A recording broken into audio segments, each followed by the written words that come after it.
ہماری دعوت یہی ہے، ہمارا مسلک یہی ہے، ہماری آواز یہی ہے، ہماری پکار یہی ہے۔ ہم تو چیخ چیخ کر کے صبح و شام دنیا کے لوگوں کو، ہندوستان کے لوگوں کو، یہاں بمبئی شہر کے لوگوں کو یہی بتا رہے ہیں کہ اللہ کی کتاب کو ماننا ہے اور پیارے نبی جناب محمد رسول اللہ صلی اللہ علیہ وسلم کی سنت کو ماننا، اور اسی کا نام اہل حدیث ہے، مسلک اہل حدیث ہے، جماعت اہل حدیث ہے، تحریک اہل حدیث ہے۔ یہ دنیا کے اندر بہت سارے ناموں سے جانے جاتے ہیں۔ بہت سارے ہمارے بھائی آپ کو ایسے ملیں گے، جیسا کہ میں نے آپ کو بتایا کہ وہ کہتے ہیں کہ مولانا صاحب آپ لوگ تو جمعہ جمعہ کی پیداوار۔ میرے بھائیوں، میرے دوستو، یہ تاریخ کے ساتھ بہت بڑی ناانصافی، اور وہ لوگ جو حقائق کو جانتے ہیں وہ لوگوں کے سامنے بیان نہیں کرتے ہیں، یہ اس سے بڑی بدترین خیانت ہے۔ آپ تاریخ اور ہسٹری کو اٹھا کر کے دیکھیے تو آپ کو پتا چلے گا کہ جماعت اہل حدیث اس دنیا کے اندر اسی وقت سے موجود ہے جب سے صحابہ کرام موجود ہیں۔ جماعت اہل حدیث اس روئے زمین پر اسی وقت سے قائم ہے جب سے کتاب اللہ اور سنت رسول اللہ قائم ہے۔ میں نے ایک صاحب سے کہا، آپ کہہ رہے ہیں کہ جمعہ جمعہ کی پیداوار ہے، میرے ابا کی عمر 100 سال تھی، وہ اہل حدیث تھے، میرے دادا کی عمر 80 سال تھی، وہ اہل حدیث تھے، تو 180 سال سے تو میرا خاندان اہل حدیث ہے۔ آپ کہہ رہے ہیں کہ جمعہ جمعہ کی پیداوار ہے، 200 سال سے میرا گاؤں اہل حدیث ہے، میرا خاندان اہل حدیث ہے، میرا علاقہ اہل حدیث ہے۔ 1947 میں ملک آزاد ہوا، ابھی 70 سال سے زیادہ نہیں ہوئے، اور 200 سال پہلے سے ہمارا خاندان اہل حدیث ہے۔ کتنی پیڑھیاں اہل حدیث رہی ہوں گی ان بیمانوں کو معلوم نہیں ہے۔ میں آپ کو ایک حوالہ بتاتا ہوں، تاریخی حوالہ۔ محمد بشاری المقدسی 4 صدی ہجری کے ایک بہت بڑے مورخ، وہ بھی ہندوستانی مورخ نہیں ہے کہ کچھ بھی کہہ جائے، وہ دیکھے کہ یہ وہابی ہے تو اس کے بارے میں کچھ غلط بیان کر دے، وہ دیکھے کہ یہ شافعی ہے تو تعصب کی عینک چڑھا لے، وہ دیکھے کہ یہ مالکی ہے کا ہمارا مخالف ہے، اس کے بارے میں کچھ غلط بات بول دو۔ عربی مورخ 4 صدی ہجری میں اس نے پوری دنیا کا دورہ کیا۔ آج 1444 چل رہا ہے، 1000 سال پہلے 380 ہجری میں بشاری مقدسی کی وفات ہوئی ہے۔ اللہ کے نبی صلی اللہ علیہ وسلم اور صحابہ کرام کے زمانے سے 200-250 سال کا فاصلہ ہے صرف۔ اس نے دورہ کیا پوری دنیا کا، مختلف جگہوں پہ گیا۔ وہ ہمارے اور آپ کے اس ملک ہندوستان میں آیا۔ یہ ملک بہت قدیم ہے، یہاں کی تہذیب اور یہاں کی ثقافتیں بہت قدیم ہیں۔ صحابہ کرام یہاں تجارت کرنے کے لیے آتے تھے، تابعین یہاں تجارت کرنے کے لیے آتے تھے، محدثین یہاں تجارت کرنے کے لیے آتے تھے، اور انہی کے واسطے سے اسلام اور پیارے نبی جناب محمد رسول اللہ صلی اللہ علیہ وسلم کا یہ دین یہاں تک پہنچا۔ اس کو ہند اور سندھ کہا جاتا تھا، ادھر کا حصہ ہند کہا جاتا تھا، ادھر کا حصہ جو پاکستان کا حصہ ہے وہاں سندھ کہا جاتا تھا۔ بلاد الہند و سندھ، سندھ اور ہند کا حصہ یہ تاریخ میں مشہور ہے۔ ادھر دریائے سندھ، اس طرف کے لوگ جو رہتے تھے، تو یہ ملک ایک تھا اس وقت، اور بہت سارے ممالک اس کے اندر شامل تھے۔ تو بشاری مقدسی جب آئے تو وہاں نے دیکھا کہ یہاں لونگ کی کھیتی ہو رہی ہے، یا کاجو کی کھیتی ہو رہی ہے، یہاں سمندر میں بہت قیمتی قیمتی مچھلیاں پائی جاتی ہیں، ہیرے جواہرات پائے جاتے ہیں، یہاں لوگ گھروں کے اندر کپڑا بنتے ہیں۔ تو ساری چیزوں کو لکھا، اس نے کچھ چھوڑا نہیں۔ جس شہر میں گیا وہاں لوگ کیا کھاتے ہیں وہ بھی لکھا، کون سا کپڑا پہنتے ہیں وہ بھی لکھا، کس چیز کی کھیتی ہوتی ہے اس کو لکھا، لوگوں کا چہرہ کیا ہے، ناک چپٹی ہے کہ اونچی ہے، آنکھ چھوٹی ہے کہ بڑی ہے، وہ بھی لکھا۔ تو جب سندھ گیا بشاری مقدسی اور اس نے سندھ کا دورہ کیا تو سندھ کے بارے میں اس نے بہت ساری چیزوں کو لکھا، اور اس کے لکھنے کے ساتھ یہ لکھا 4 صدی ہجری میں کہ سندھ کے اکثر لوگ اہل حدیث ہیں۔ کیا لکھا؟ 1000 سال پہلے کہتے جمعہ جمعہ کی پیداوار، وہ عرب سے آیا تھا، اس کے اندر کوئی تعصب نہیں تھا۔ اس نے سندھ کے لوگوں کو دیکھا کہ وہ آمین کر رہے ہیں، وہ رفع الیدین کر رہے ہیں، وہ اللہ کے نبی جناب محمد رسول اللہ صلی اللہ علیہ وسلم کی صحیح حدیثوں کا فالو کرتے ہیں۔ تو ان سے پوچھا کہ بھائی یہ کون سا مسلک ہے، کون سا دین ہے؟ ہم تو حنفی، شافعی، مالکی، حنبلی جانتے ہیں، زیدی، اثنا عشری، شیعہ، اور نہ جانے کون کون سے فرقے، یہ کون سی جماعت ہے؟ تو کہا ہم اصحاب الحدیث ہیں، اہل الحدیث ہیں۔ کتاب کا نام ہے احسن التقاسیم فی معرفت الاقالیم، وہ کتاب آج موجود ہے۔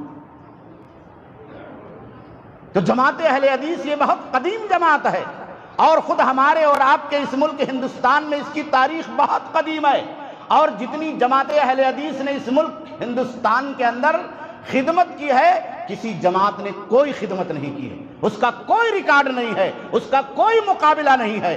اور میں یہ اپنی طرف سے جذبات میں بات نہیں کہہ رہا ہوں، یہ آن دا ریکارڈ گورنمنٹ کی آفسوں میں موجود ہے، تاریخ کی لائبریریوں میں موجود ہے، دنیا کی بڑی بڑی ہسٹری کی لائبریریوں میں موجود ہے، اور جو تاریخ پڑھنے والے انصاف ور ہیں اور لکھنے والے لوگ ہیں، سچے لوگ ہیں، اچھے لوگ ہیں، منصفی قسم کے لوگ ہیں، وہ اس بات کو جانتے ہیں۔ میں آپ کو زیادہ نہیں بتاؤں گا، وقت نہیں ہے، صرف آپ کو 3-4 باتیں بتاؤں گا۔ ہمارا یہ ملک ہندوستان 350-400 سال پہلے ایسٹ انڈیا کمپنی کے ذریعے سے انگریزوں کے حوالے ہو گیا، انگریزوں نے اس ملک پر قبضہ کر لیا۔ جب انگریزوں نے ایسٹ انڈیا کمپنی کے حوالے سے پورے ملک کے اوپر قبضہ کر لیا اور انگریزوں کا ظلم و تشدد عام ہو گیا، عورتوں کو مارا جا رہا ہے، لوگوں کو جیل کی کال کوٹھریوں میں ٹھوسا جا رہا ہے، جائیدادوں پر قبضہ کر لیا جا رہا ہے، گھروں پر بلڈوزر چلا دیے جا رہے ہیں، جو آدمی انگریزوں کے خلاف زبان کھولتا ہے اس کو پکڑ کر کے سولی کے پھندے پر لٹکا دیا جا رہا ہے۔ تو یہاں کسی کی آواز انگریزوں کے خلاف نہیں نکلنے والی تھی، کوئی آدمی انگریزوں کے خلاف آواز اٹھانے والا نہیں تھا، چاہے یہاں کے ہندو ہوں، چاہے یہاں کے سکھ ہوں، چاہے یہاں کی دوسری برادریاں ہوں، چاہے دوسرے کاسٹ سے تعلق رکھنے والے لوگ ہوں، پوری جنتا پریشان حال تھی، سارے لوگ پریشان حال تھے کہ انگریزوں سے اس ملک کو کب نجات ملے گی، انگریزوں نے ہمارے ملک پر غاصبانہ قبضہ کر لیا ہے، کون سی طاقت اور قوت اٹھے گی جو انگریزوں کو اس ملک سے نکالے گی۔ تو سب سے پہلی آواز بنگال کی کھاڑی سے اٹھی، مولانا شریعت اللہ فرائضی، جنہوں نے کسان آندولن چھیڑا انگریزوں کے خلاف، جو ہسٹری میں فرائضی تحریک کے نام سے آج بھی درج ہے، اور انگریزوں نے کوڈ کیا اس کو۔ سب سے پہلے انہوں نے کسان آندولن کے ذریعے سے انگریزوں کے خلاف بنگال کے اندر تحریک چھیڑی کہ انگریزوں کو ہندوستان سے بھگانا ہے، اور یہ تحریک بنگال میں اس لیے اٹھی کہ ایسٹ انڈیا کمپنی کا پہلا کیمپ وہیں کلکتہ کے اندر لگا تھا، وہیں پہلی آفس اس کی کھلی تھی، آج بھی اس کی آفسیں موجود ہیں، وہاں پہ اس کے ملبے موجود ہیں۔ تو وہاں سے جب یہ تحریک اٹھی تو انگریزوں کے خلاف بہت واویلا مچا، انگریزوں نے بہت ظلم کیا، اس تحریک کو دبانے کی کوشش کی۔ تو یہ جو حاجی شریعت اللہ تھے یہ اہل حدیث تھے۔ کون تھے؟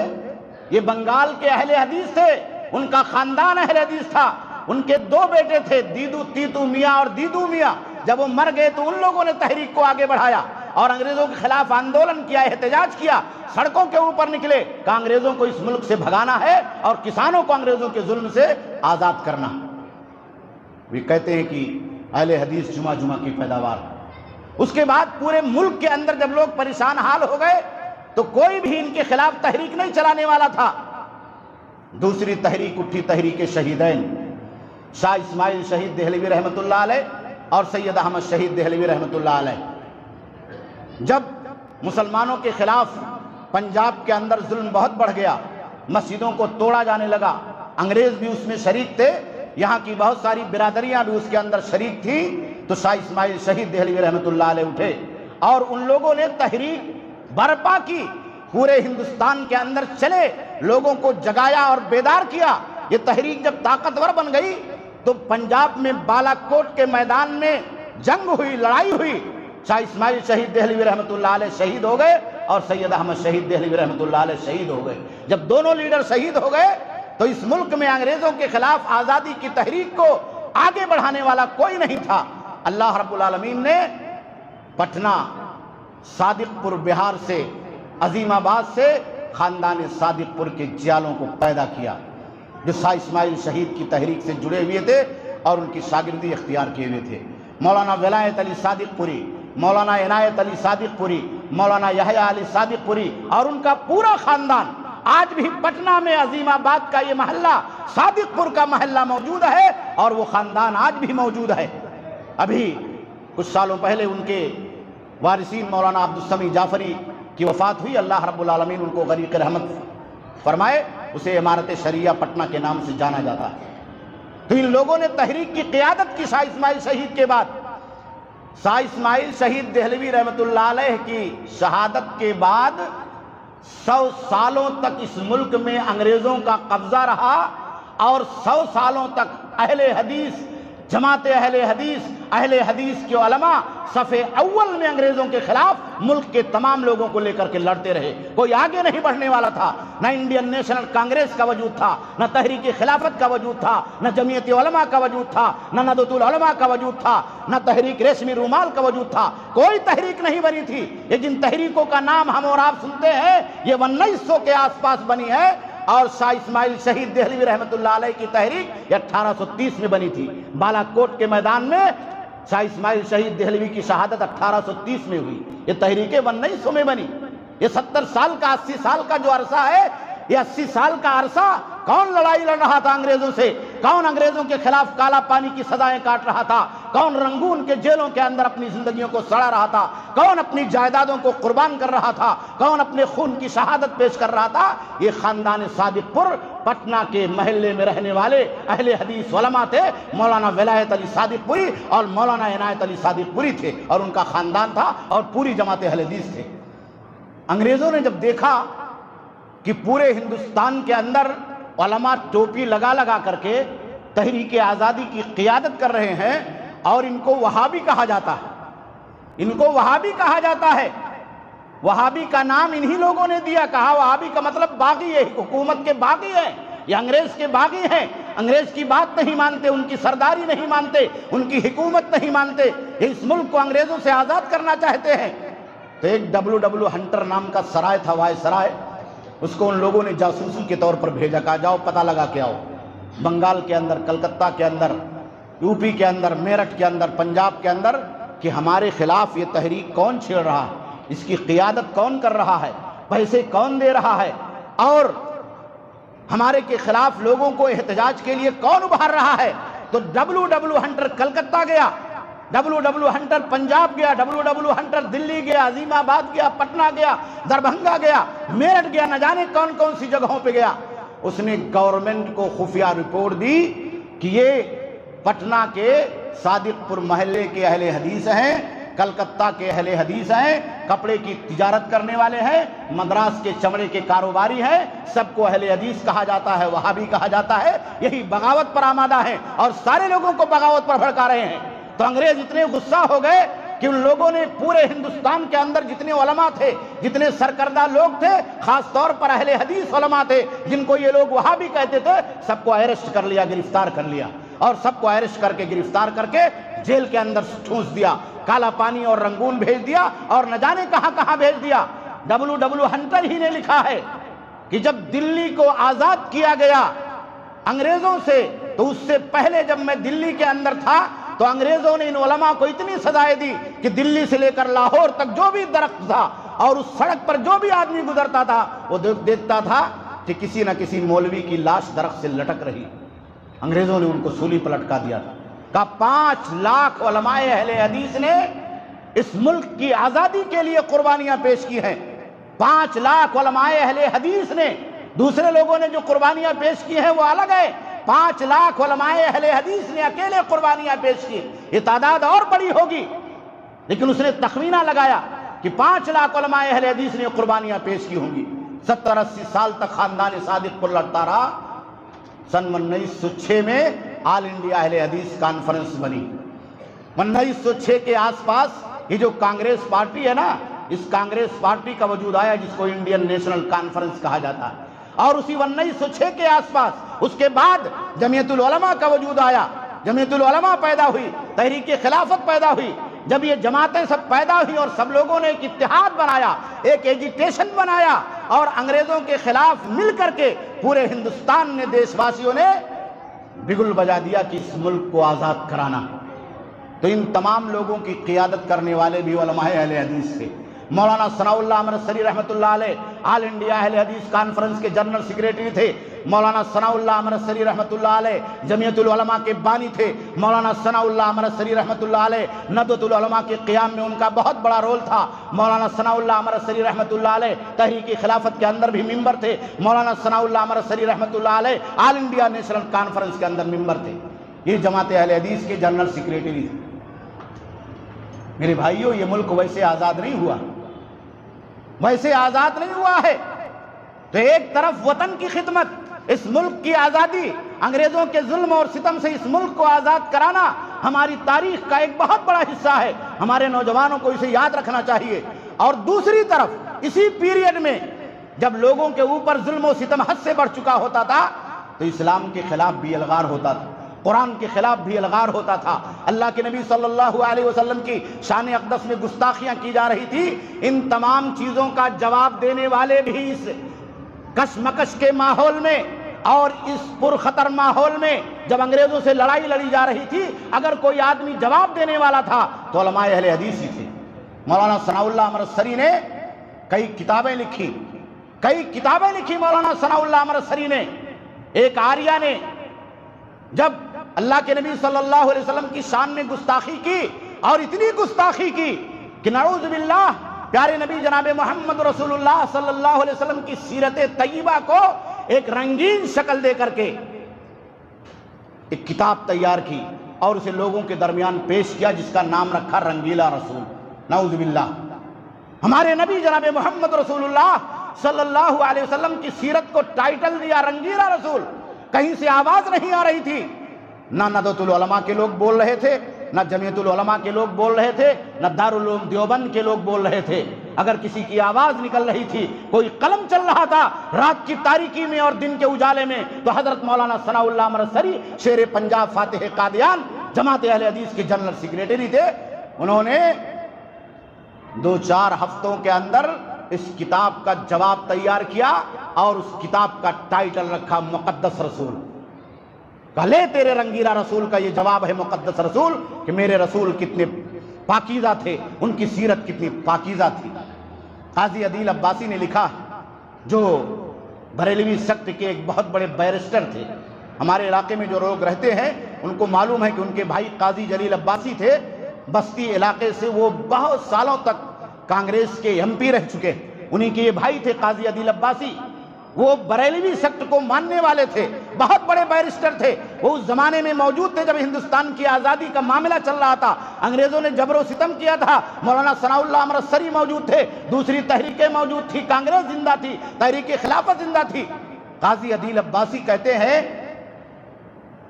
کہ رات کے اندھیرے سے پہلے اگر اسلام کے خلاف ہندوستان کے کسی کونے میں اگر کوئی آواز بلند ہوتی اور اللہ کے نبی جناب محمد رسول اللہ صلی اللہ علیہ وسلم کے خلاف، قرآن کے خلاف، اسلام کے خلاف کچھ لکھا جاتا، تو دوسرے دن صبح کے اجالے سے پہلے اگر اس کا کوئی جواب دینے والا ہوتا تو اہل حدیث کا سپوت مولانا ثناء اللہ امرتسری تھے۔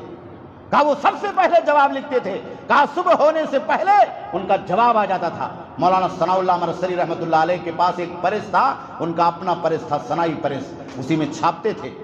میرے بھائیوں، جب مولانا ثناء اللہ امرتسری رحمۃ اللہ علیہ کی مقبولیت کو لوگوں نے دیکھا کہ ملک کی آزادی کے لیے بھی لڑائی لڑ رہے ہیں، اسلام کے لیے بھی لڑائی لڑ رہے ہیں، کلمے کا دفاع کر رہے ہیں، مسلمانوں کا دفاع کر رہے ہیں، قرآن و سنت کا دفاع کر رہے ہیں، پیارے نبی صلی اللہ علیہ وسلم کا دفاع کر رہے ہیں، تو جیسے ہمارا اور آپ کا جلسہ چلتا ہے نا روڈ پہ، ویسے اس ٹائم بھی جلسہ چلتا تھا۔ ایک سرفرے مجنون نے مولانا ثناء اللہ امرتسری رحمۃ اللہ علیہ پر اٹیک کر دیا، کلہاڑے سے زخمی کر دیا، وہ پکڑا گیا، پولیس اس کو جیل لے کر کے گئی، مولانا ثناء اللہ امرتسری رحمۃ اللہ علیہ ہاسپٹل گئے، اچھے ہو گئے۔ جب آئے تو ان کو پتا چلا کہ جس آدمی نے مجھ کو مارا تھا وہ کوئی سرفرا آدمی تھا جس کو لوگوں نے چڑھا دیا تھا، تو مولانا ثناء اللہ امرتسری رحمۃ اللہ علیہ اس آدمی کے گھر گئے، کہا کہ وہ بندہ جیل میں موجود ہے، پتہ نہیں اس کے بیوی بچوں کا خرچ کیسے چل رہا ہے۔ جب گئے ایسے مولوی کا بھیس بنا کر کے، انجانے آدمی انجانا چہرہ لے کر کے، پوچھا اس کی بیوی سے کہ تمہارا آدمی کہاں ہے؟ کہا وہ ایک مولوی صاحب کو مار دیا تھا جس کی وجہ سے جیل میں چلا گیا۔ تو کہا کیسے گزر بسر کیسے چلتا ہے؟ کہا کچھ نہیں ہے، جن لوگوں نے چڑھایا تھا وہ لوگ پیچھے بھاگ گئے اور میرا آدمی جیل کے اندر ہے، کھانے کے لیے بچوں کے پاس راشن نہیں ہے، گھر کے اندر تیل پانی نہیں ہے، پیسہ نہیں ہے۔ تو مولانا ثناء اللہ امرتسری نے کہا کہ فکر مت کرو، آج سے تمہارے گھر میں تمہارا راشن پہنچتا رہے گا۔ اس کا شوہر مولانا ثناء اللہ امرتسری پر اٹیک کرنے والا جب تک جیل میں تھا، مولانا ثناء اللہ امرتسری رحمۃ اللہ علیہ نے اس آدمی کے گھر راشن بھیجا۔ جب وہ جیل سے چھوٹ کر کے آیا، اسے معلوم تھا کہ میرے گھر میں کچھ نہیں ہے کھانے کے لیے، تو اپنے بیوی بچوں سے پوچھا، کہا کہ تمہیں خرچہ کون دیتا تھا؟ تو کہا کہ ایک بوڑھے آدمی تھے، ایسے ایسے شکل تھی، ایسے ایسے کرتا پائجامہ پہنے ہوئے تھے، ایسے ایسے ٹوپی لگائے تھے، پنجابی شکل کے تھے، وہ میرے گھر پہ آئے تھے ایک مرتبہ، انہوں نے کہا آج کے بعد سے تمہارے گھر پہ راشن پہنچے گا، تو وہ رونے لگا، کہا اسی بوڑھے کے اوپر تو میں نے اپنے خنجر سے اٹیک کیا تھا، وہ بوڑھا میرے گھر میں راشن پہنچا رہا تھا۔ یہ ہماری تاریخ ہے میرے بھائیوں، میرے دوستو، تعصب کی عینک کو اتار دو، تعصب کے دبیز چادروں سے نکلو، ہسٹری کو پڑھو، تاریخ کو پڑھو، اور تاریخ کے پنوں کے اندر ان صداقتوں کو پڑھو، ان حقیقتوں کو پڑھو جو ہم نے نہیں لکھا ہے، اس زمانے کے معاصرین نے لکھا ہے، منصفین نے لکھا ہے، ہسٹری لکھنے والوں نے لکھا ہے، اور سچائیوں کو ان لوگوں نے بیان کیا ہے۔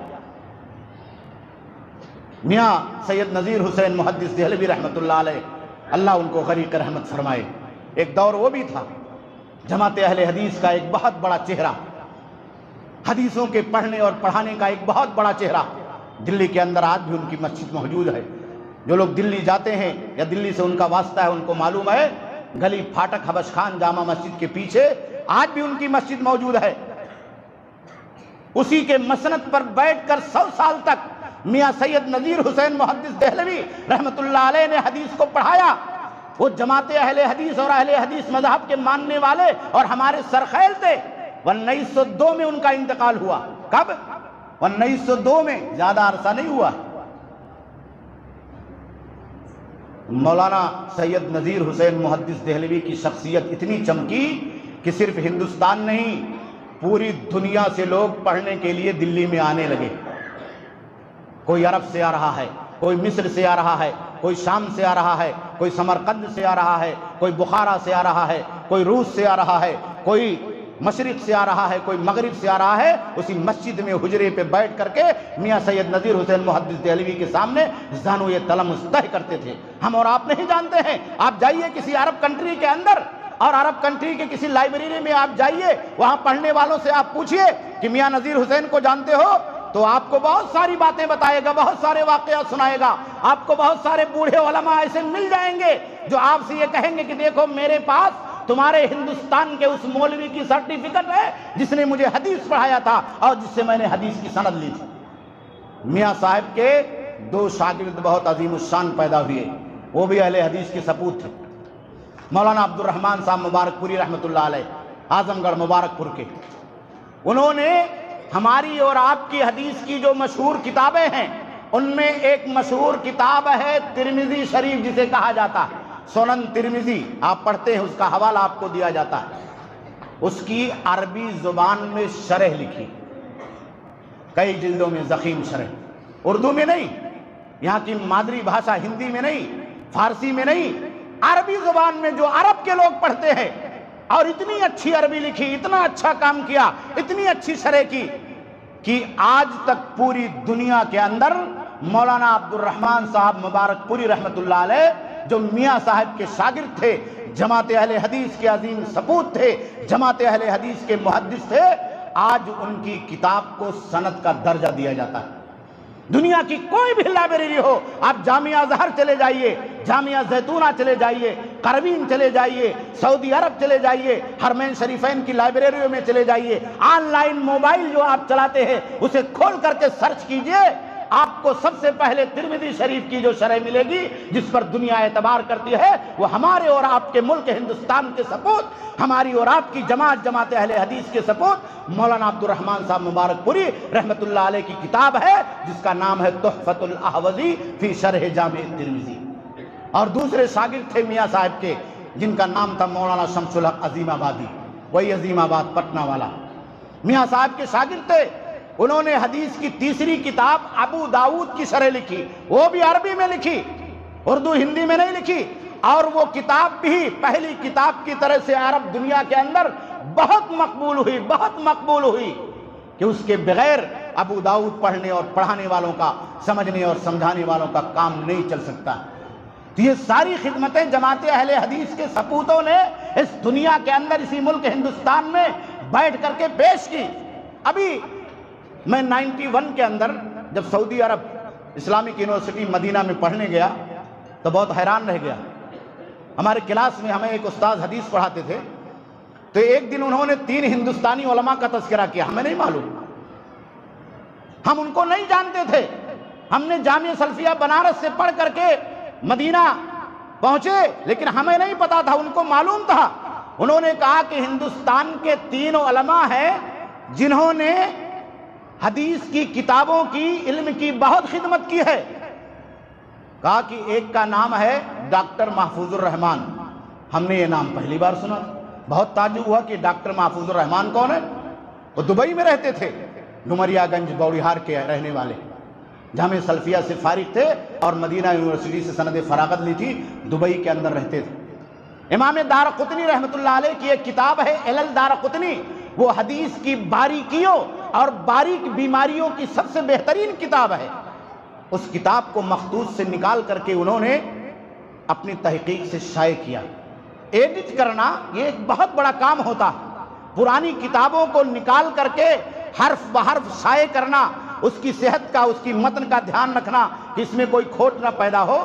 تو انہوں نے جب چھاپا اس کتاب کو، دبئی سے چھپی، تو جو بڑے بڑے علماء تھے، مصر کے، شام کے، عراق کے، ایران کے، سعودی عرب کے، کویت کے، پوری دنیا کے اندر جو عربی پڑھنے والے تھے، علل دارقطنی سے جن کو محبت تھی، حدیثوں پر ریسرچ کرتے تھے جو لوگ، انہوں نے کہا کہ محفوظ الرحمان نے جو ایڈٹ کر کے علل دارقطنی کا نسخہ چھاپا ہے وہ پوری دنیا کے اندر سب سے مستند ہے. تو بعد میں ہم لوگوں نے پتہ لگایا تو کہا ہمارے گاؤں کے بازو میں ہی وہ گاؤں، ہمارے علاقے کے رہنے والے، ہم کو نہیں معلوم. عرب کے لوگوں کو معلوم ہے، ہمیں نہیں معلوم کہ ہمارے علماء نے کیا خدمت کی تھی. دوسرا نام لیا انہوں نے مولانا عبدالصمد شرف الدین قطبی. کتنے لوگ یہاں جانتے ہیں؟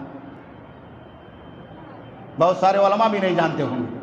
مولانا عبدالصمد شرف الدین القطبی یہی بھیونڈی کے رہنے والے تھے. ابھی بھنڈی بازار میں ان کا کتب خانہ تھا، شرف الدین القطبی و اولادہ. یہ 10-12 سال پہلے بند ہوا ہوگا، 2000 سے پہلے. وہ کتب خانہ آج بھی موجود تھا. مولانا عبدالصمد شرف الدین رحمت اللہ علیہ یہ بھیونڈی میں رہتے تھے، جس کو قدیم زمانے میں بھیمڑی کہا جاتا تھا. ان کی مسجد آج وہاں الدار القیمہ کے نام سے موجود ہے. اس مسجد میں بغل میں ان کا گھر تھا، وہ پریس چلاتے تھے. انہوں نے حدیث کی ایک بہت بڑی کتاب ہے اطراف الحدیث پہ، تحفۃ الاشراف بمعرفت الاطراف، 13 موٹی موٹی جلدوں میں چھپی. حدیث کو سرچ کرنے کا کیسا طریقہ ہے اور حدیث کو کیسے تلاش کیا جاتا، اس کو ایڈٹ کر کے چھاپا تھا. پوری دنیا کے اندر جب وہ کتاب پہنچی، یہی آپ کے بمبئی دارالقیمہ بھیونڈی کے پتے سے چھپ کر کے وہ دنیا کی لائبریریوں کے اندر موجود ہے، تو غلغلہ مچ گیا. عرب کے لوگ ٹوٹ پڑے. وہ جب بمبئی آتے تھے عربی سیاحت کے لیے، زیارت کرنے کے لیے، تو یہاں کچھ نہیں تلاش کرتے تھے. وہ تاج محل نہیں تلاش کرتے تھے، وہ انڈیا گیٹ نہیں تلاش کرتے تھے. وہ سب سے پہلے مولانا عبدالصمد شرف الدین القطبی کا کتب خانہ تلاش کرتے تھے. وہ اہل حدیث تھے. ان کا خاندان آج بھی موجود ہے، آج بھی ان کے بچے بھیونڈی کے اندر موجود ہیں. اور تیسرا نام لیا، ہم نہیں جانتے تھے. تب بعد میں ہم نے پتہ لگایا کہ مولانا عبدالصمد شرف الدین قطبی تو بمبئی کے بھیونڈی کے رہنے والے تھے، انہوں نے کتاب لکھی تھی. اور تیسرا نام لیا شیخ علی حسین سلفی. تو شیخ علی حسین سلفی کا نام تو ہم لوگوں نے سنا تھا، لیکن یہی نہیں جانتے تھے کہ عرب کے لوگ بھی ان کو جانتے ہیں. وہ ہمارے استاذ ہیں. ابھی لاک ڈاؤن میں، کورونا کے پیریڈ میں ان کا انتقال ہوا. جامعہ سلفیہ بنارس کے مفتی بھی تھے، شیخ الحدیث بھی تھے، بہار کے بنگال بارڈر کے رہنے والے تھے. جامعہ سلفیہ سے فارغ ہوئے اور وہیں پڑھایا بھی، برسوں مدتوں تعلیم دی. تو انہوں نے عراقی کی الفیہ کی تحقیق کی، ایڈٹ کر کے بنارس سے اسے چھاپا. تو وہ کتاب بھی دنیا کے اندر بہت معتبر ہوئی. جو ہمارے شیخ نے لکھ کر کے چھاپا تھا، اس کا نسخہ پوری دنیا کے اندر بہت معتبر تھا. انہوں نے ہمیں پڑھایا، ہم نہیں جانتے تھے انہوں نے کون سی کتاب لکھی، اور عرب کے لوگوں کو اتنی بھا گئی. جب وہاں گئے تو ایک استاذ نے پوچھا، جب ہم نے کہا کہ ہم جامعہ سلفیہ سے پڑھ کر کے آئے ہیں، تو کہا کہ شیخ علی حسین کو جانتے ہو؟ کہاں جانتے؟ کہا ان کی کتاب جانتے ہو؟ کہا کتاب کو تو پتہ نہیں. کہا وہ تمہارے یہاں جامعہ سلفیہ بنارس سے چھپی ہے، اور یہ اس کتاب کا سب سے معتبر، سب سے مستند نسخہ ہے جو عربوں کے ہاں مانا جاتا ہے. میرے بھائیوں، میرے دوستو، یہ جماعت اہل حدیث کی خدمات ہیں، ہمارے ان جالوں کی خدمات ہیں جو آج نہیں، آج سے برسوں پہلے پورے ہندوستان کے اندر جاری اور ساری ہے. پورے ہندوستان کے کونے کونے میں علماء پھیلے بھی ہیں. اور وہ دین کی، ملت کی، جماعت کی، عقیدے کی، ایمان کی، یہاں تک کہ اس ملک کی حفاظت کے لیے اپنی قربانیاں پیش کر رہے ہیں اور اپنا وقت اور اپنی قیمتی جانوں کے نذرانے بھی پیش کر رہے ہیں۔ ابھی مکہ کے اندر حال میں آپ نے ابھی سنا، وہ مولانا امانت اللہ کے ذریعے سے علماء کی جدائی کا غم، ہمارے شیخ عزیر شمس رحمۃ اللہ علیہ، مولانا شمس الحق صاحب سلفی جو بہار کے رہنے والے تھے، بہار بارڈر کے، نیپال میں بھی ان کی سسرال تھی، وہ لوگ جانتے ہوں گے۔ ان کے صاحبزادے تھے، جامعہ سلفیہ سے فارغ تھے، مدینہ یونیورسٹی سے انہوں نے BA کیا، ام القریٰ یونیورسٹی سے جو ہے MA کیا، اور پھر PhD کی ڈگری تو نہیں ملی لیکن PhD تک پہنچے تھے، وہی مکہ میں رہنے لگے۔ پوری دنیا کے اندر شیخ الاسلام ابن تیمیہ رحمۃ اللہ علیہ کی جو کتابیں تھیں اور ان کتابوں کے جو ہاتھ سے لکھے ہوئے نسخے تھے جو گم تھے، دنیا کے لوگ نہیں تلاش کر پا رہے تھے۔ عرب کے لوگ، جو عرب کے علماء ہیں، وہ شیخ الاسلام ابن تیمیہ رحمہ اللہ کی کتابوں کے، ان کے علم کے بہت شائقین ہیں، بہت مداح ہیں، ان کے پاس وہ نسخے نہیں موجود تھے۔ شیخ عزیر شمس رحمہ اللہ نے اسے مکتبہ ظاہریہ شام سے، مصر کے مکتبے سے، یہاں تک کہ اسرائیل کے مکتبے کے اندر بھی گئے، اٹلی کے مکتبے میں گئے، جرمن کے مکتبے میں گئے، بوسیدہ کتابوں کے اوراق کو پلٹا اور نکالا، وہاں سے شیخ الاسلام ابن تیمیہ رحمۃ اللہ علیہ کی کتابوں کے پنے کو، دھول کو صاف کیا اور لے کر کے مکہ کے اندر آئے، اسے ایڈٹ کر کے چھاپا۔ جب چھاپا تو دنیا حیران رہ گئی، عرب کے لوگ حیران رہ گئے، بڑے بڑے عرب کے علماء ہمارے اور آپ کے اس ہندوستان کے سپوت کو، جماعت اہل حدیث کے سپوت کو مکہ میں آ کر کے تلاش کرتے تھے کہ یہاں کوئی عزیر نام کا ہندوستانی آدمی رہتا ہے جو کتابوں کو ایڈٹ کرتا ہے اور چھاپتا ہے، اسے مخطوطات کا بڑا علم ہے، شیخ الاسلام ابن تیمیہ رحمۃ اللہ علیہ کی کتابوں کے بارے میں بڑی جانکاری ہے، علامہ ابن قیم رحمہ اللہ کی کتابوں کی بڑی جانکاری ہے، تو ڈھونڈ کر کے ان کے گھر پہ جاتے اور ان سے ملاقات کرتے، ان سے علم لیتے، ان سے سیکھتے کہ یہ آپ کو کہاں سے ملا۔ تو اس طرح سے نہ جانے کتنی پیڑھیاں گزر گئی ہیں اور کتنی پیڑھیاں اللہ رب العالمین کے فضل و توفیق سے آج چل رہی ہیں اور آئندہ آئیں گی۔ یہ اللہ کا وعدہ ہے کہ لا تزال طائفۃ من امتی ظاہرین علی الحق منصورا لا یضرهم من خالفهم حتی یاتی امر اللہ۔ کہا اس روئے زمین پر برابر ایک جماعت حقہ برپا رہے گی، قائم رہے گی، اور اللہ ان کی مدد کرتا رہے گا۔ مخالفت کرنے والے، نقصان پہنچانے والے ان کو نقصان پہنچانے کی کوشش کریں گے، لیکن اللہ رب العالمین ان کو رسوا کرے گا، ان کو ذلیل کرے گا۔ علم کا نام روشن رہے گا، حدیثوں کا نام روشن رہے گا، اہل حدیثوں کا نام بھی حدیثوں کے ساتھ انشاءاللہ العزیز تا قیامت کی صبح تک، آخری سانس تک روشن رہے گا۔ یہ اللہ رب العالمین کا وعدہ ہے اور پیارے نبی جناب محمد رسول اللہ صلی اللہ علیہ وسلم کی پیشین گوئی ہے۔ یہ ہم اور آپ یہاں جو گوونڈی میں بیٹھے ہوئے ہیں اور پورے بمبئی میں چل رہے ہیں، پورے ہندوستان میں چل رہے ہیں، قال اللہ قال رسول کی صدائیں بلند ہو رہی ہے، یہ کوئی ایک آدھ دن کی محنت کا نتیجہ نہیں ہے، یہ ہزاروں سالوں کی محنت کا نتیجہ ہے کہ ہم تک اور آپ تک اللہ کا یہ دین، پیارے نبی جناب محمد رسول اللہ صلی اللہ علیہ وسلم کی یہ سنت مطہرہ پہنچی ہے۔ صحابہ جب عرب سے نکل کر کے ہندوستان آئے تو پہلے کیرل میں آئے، کیرل سے مالابار گئے، مالابار سے آپ کے بمبئی تھانہ کے ساحلوں پر آئے، تھانہ سے جب آگے بڑھے تو کچھ بھوج اور گجرات گئے، گجرات سے نکلے تو پانی کے راستے سے راجستھان تک پہنچے۔ وہ کون سا دین لے کر کے آئے تھے، کون سا مسلک لے کر کے آئے تھے، کون سا مذہب لے کر کے آئے تھے، کون سا طریقہ لے کر کے آئے تھے، ان کا کردار کیا تھا، ان کا کیریکٹر کیا تھا، تاریخ آپ کو یہ بات بتائے گی کہ وہ صحابہ کون سا دین لے کر کے آئے تھے۔ آپ تاریخ سے پوچھئے، یہی مذہب، یہی طریقہ، قال اللہ وقال الرسول، قال اللہ وقال الرسول، اللہ نے کیا فرمایا ہے قرآن میں اور پیارے نبی جناب محمد رسول اللہ صلی اللہ علیہ وسلم نے کیا فرمایا ہے حدیثوں میں۔